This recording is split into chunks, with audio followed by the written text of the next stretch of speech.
जो आप बता रहे थे ब्रह्म राक्षस के बारे में, उसका एक किस्सा है, तो पहले तो ये बताओ ब्रह्म राक्षस होता क्या है? सर देखो, वैसे तो मैंने जितना पढ़ा और सुना उतना ही बता पाऊंगा, क्योंकि मैं वैसे एलिजिबल पर्सन नहीं हूँ जो इन एंटिटीज़ के बारे में इतना बता पाए। लेकिन जितना मैंने रिसर्च किया है तो मैंने पढ़ा है कि ब्रह्म राक्षस बेसिकली बहुत स्कॉलर पंडित्स होते हैं, और मतलब इनको सारे वेदों का ज्ञान होता है, सारे मंत्र श्लोक्स वगैरह इनको बहुत अच्छे से कंठस्थ होते हैं, और अलग अलग जगह पे डिस्क्राइब्ड इनके बारे में अलग अलग। तो कई लोग कहते हैं कि जब वो जनेऊ धारण करते हैं, अगर किसी ब्राह्मण की मौत हो जाए तो वो ब्रह्म राक्षस बन जाते हैं।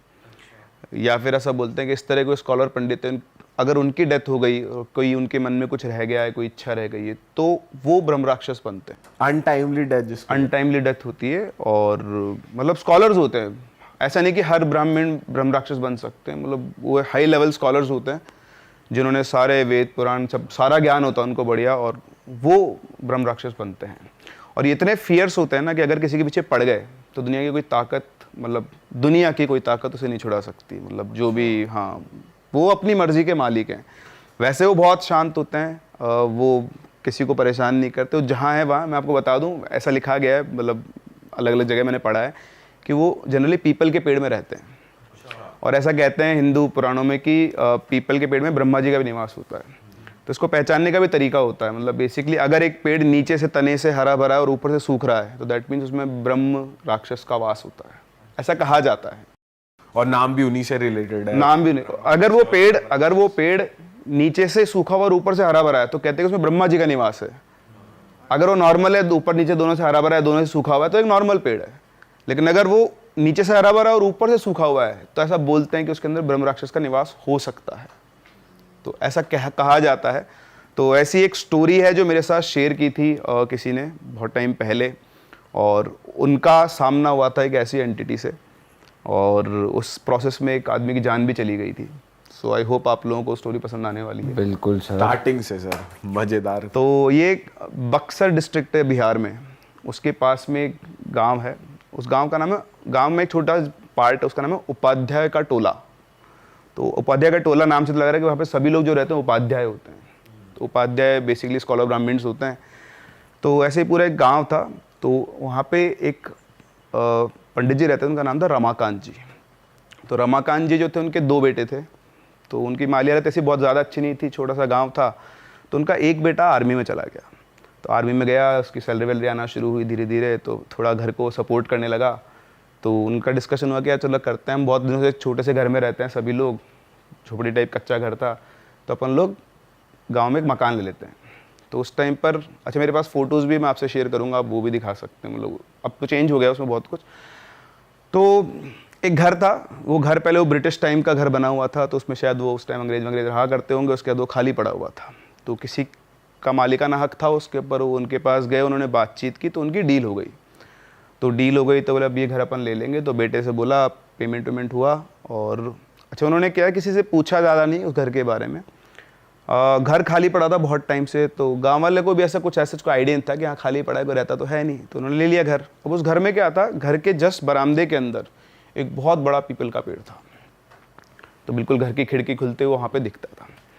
तो घर लिया, सभी को बुलाया, गांव में सभी लोग आते हैं, तो सभी के सभी पंडित। अब वहाँ पर सत्यनारायण भगवान की पूजा हुई। तो बीच में घर में हवन लगा, और सत्यनारायण भगवान की पूजा के लिए पंडित जी आके बैठे, और उन्होंने अपने वो श्लोक बोलना शुरू किए।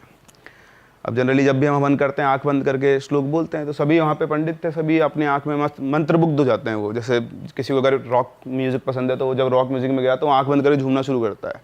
तो जितने ब्राह्मण लोग सब आंख बंद करके बस अपने मन में श्लोक पढ़े जा रहे थे। अब जो मेन पंडित जो श्लोक पढ़ रहे थे, उन्हीं के साथ साथ एक और आवाज़ पूरे हॉल के अंदर गूंज रही थी, बहुत मीठी आवाज़। मतलब आप ऐसा बोल सकते हो कि देवी आवाज़ होती है ना, कि जो सब झूम जाए आदमी, तो ऐसे बहुत अच्छे तरीके से और बहुत सही प्रोनाउंसिएशन से संस्कृत के अंदर कोई श्लोक बोल रहा है। तो जो पंडित जी थे वो खुद बोलते बोलते रुक गए। उन्होंने चारों तरफ देखा, भी बोल कौन रहा है, मुझसे भी अच्छा बोल रहा है। तो चारों तरफ देखे, सभी अपनी आंखें बंद करके बैठे हुए हैं। उनको लगा हो सकता है कोई बोल रहा होगा, तो उन्होंने फिर अपनी आंख बंद की और अपना पूरा प्रोसेस किया। तो इस तरह से वहाँ पर पूजा कंप्लीट हुई। अब पूजा कंप्लीट होने के बाद ये सब लोग वहाँ पर रहने आ गए। तो जो लड़का था आर्मी वाला, वो तो वापस चला गया अपनी जॉब पे। इनका दूसरा बेटा था और इनकी वाइफ। अब ये 3 लोग उस घर के अंदर रहते थे। तो ये रहने लगे, ऐसा नॉर्मल चल रहा था सब कुछ, ऐसी कोई दिक्कत नहीं थी। फिर ये लोग लहसुन प्याज खाते थे जनरली, कुछ ब्राह्मण्स होते हैं जो लहसुन प्याज नहीं खाते हैं। तो इनकी जो वाइफ थी वो खाना बना रही थी और वो लहसुन प्याज छील के बैठी हुई थी। उसने चूल्हा जलाया, और वो चूल्हा जलाया माचिस से, चूल्हा जले ही नहीं। उसने फिर चूल्हा जलाया, फिर नहीं जला, तो परेशान हो गई वो। मतलब उसने इवन मिट्टी का तेल डाल के भी जलाने की कोशिश की, नहीं जला। तो जब थक हार गई तो उसके पीछे से आवाज़ आई कि इस घर में लहसुन प्याज नहीं चलते। उसने बिहारी एक्सेंट में बोला था, वो एक्सेंट तो मैं भूल गया हूँ कैसे बोलते हैं, बट उसने बोला कि इस घर में लहसुन प्याज नहीं बनेगा। तो पीछे घूम के देखा उसने, कौन बोला, तो कोई नहीं था वहाँ पे। उसने फिर चूल्हा जलाने की कोशिश की तो बोलते सुनाई नहीं देता तेरे को, इस घर में लहसुन प्याज नहीं चलेगा। अब उसको जब दूसरी बार आवाज़ आई ना तो उसको कुछ समझ में, तो उठी और भाग गई घर से बाहर, और बाहर जाके बैठ गई अपने घर के बाहर, क्योंकि उसके हस्बैंड भी नहीं थे, बेटा भी नहीं था। फिर शाम को उसके हस्बैंड आए तो उन्होंने उससे पूछा कि तुम बाहर क्यों बैठी हो। तो बोलती कि मैं घर पे खाना बना रही थी और ऐसी ऐसी मुझे आवाज़ आई। तो उसने तो पागल हो गई क्या, ऐसा कुछ नहीं होता, चल अंदर। फिर वो अंदर गए, सब ठीक है, कुछ भी कोई दिक्कत नहीं, सब कुछ नॉर्मल है। तो इस तरह से एक इंसिडेंट उनके साथ ये हुआ। उनको, उनकी वाइफ को हुआ, वो घबराई हुई रहती थी। पर उस दिन के बाद से उन्होंने अपने घर में कभी भी लहसुन और प्याज छोड़ दिया। उन्होंने लाना ये सारे फेंक दिए और अपने पति को बोल दिया घर में लहसुन प्याज नहीं आएंगे। ठीक है। फिर इनका जो लड़का था उसकी एज ज़्यादा नहीं थी, 22-23 साल का होगा। तो एक दिन ये रमाकांत जी ऐसे गांव में घूम रहे थे, तो इनको रमाकांत जी ने बोला कि आपका बेटा तो वहाँ लेटा हुआ है, वो चौबारा वगैरह कुछ बोलते हैं उसको। तो गए वहाँ पर, देखा तो उनका बेटा बिल्कुल नशे में धुत। अब उनके पूरे खानदान में कभी किसी ने शराब नहीं पी और वो शराब पी के लेटा हुआ। और रमाकांत जी का गुस्सा हो गया, उन्होंने उसको उठाया, हरामजादे, पूरे खानदान में आज तक शराब को हाथ नहीं लगा, तो शराब पी के बैठा हुआ है। तो उसने पता नहीं कहाँ दोस्तों के साथ कैसे करके शराब पी ली। अब उसको नशे में पड़ा हुआ था, रमाकांत जी से क्या बोले, गुस्सा तो उनको बहुत आ रहा था। तो उसको उठा के घर पे ले आए। अब घर पे लाके उसको लिटा दिया। जैसे वो घर पे आया, लेटा सो गया आराम से, कोई दिक्कत नहीं। तो रमाकांत जी को बहुत गुस्सा आया, उनकी बीवी को बहुत गुस्सा आया और किसी और को भी बहुत गुस्सा आया। अब रात को करीबन 3:45 या 3-3:30 बजे के आसपास, तो उनकी जो मदर थी, वो उनकी वाइफ रमाकांत जी की, वो उठी टॉयलेट करने के लिए। तो जैसे वो घर के जो हॉल था बेसिकली, उसमें खिड़की में पहुंची, तो पहुंचते उनको बहुत तेज चीख निकली।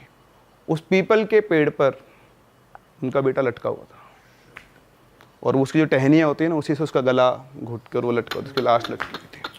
वो तो देखते बेहोश, उसकी आवाज़ सुनते ही रमाकांत जी भागते हुए, रमाकांत जी ने आके देखा, वो भी बहुत तेज चिल्ला है और रोना पीटना मच गया। आसपास के घर वाले आए, पूरे गांव में खबर फैल गई कि इस तरह से रमाकांत जी का लड़का पीपल के पेड़ पे मारा गया है। और अब मारा गया तो किसी को समझ में नहीं आया कि चक्कर क्या चल रहा है भाई साहब। अच्छा, इससे एक पहले एक छोटा सा पॉइंट में मिस कर गया हूँ। ये पूजा वूजा हो गई ना, उसके बाद यहाँ पर एक मंदिर था, ब्रह्म मंदिर बोलते थे उसको। तो वहाँ पर ये रमाकांत जी, इनके पास में एक और उपाध्याय जी रहते थे, उनके साथ गए थे। तो दोनों वहाँ गए, तो वहाँ पर उनको एक साधु मिले। वो साधु को उन्होंने पहले कभी गांव में नहीं देखा था।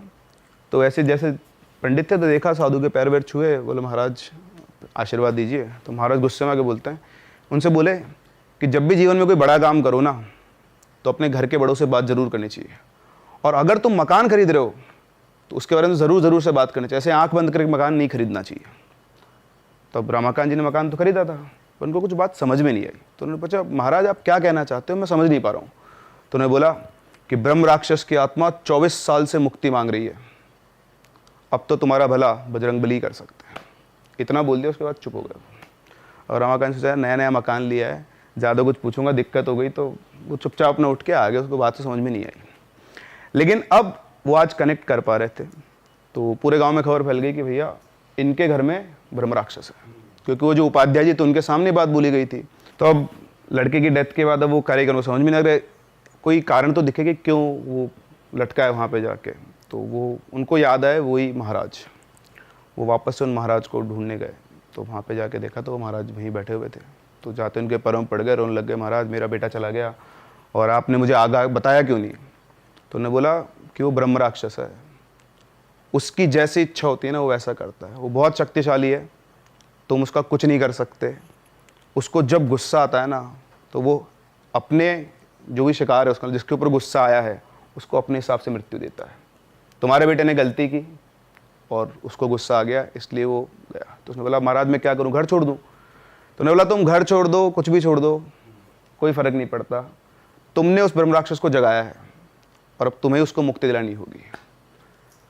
जाओ बजरंगबली का आह्वान करो अब वही तुमको बचा सकते हैं, बाकी दुनिया की कोई ताकत तुम्हें नहीं बचा सकती। तो उन्होंने बोला महाराज मैं क्या करूं? बोला अनुष्ठान करो, अपने ऊपर भरोसा रखो, भगवान पे भरोसा रखो, अगर भगवान की कृपा रही तो शायद तुम उससे बच पाओ, उसे मुक्ति मिल गई, तुमने अगर उसे मुक्ति दिलवा दी तो वो चला जाएगा, वरना तुम्हें तो कोई नहीं बचा सकता। सर इसकी वैसे पावर, सॉरी मैं काट रहा हूँ बीच में स्टोरी, कि अगर इसकी पावर के बारे में बात करें ब्रह्म राक्षस की, तो आप बता सकते हो थोड़ा क्या कितना पावरफुल होता है ये?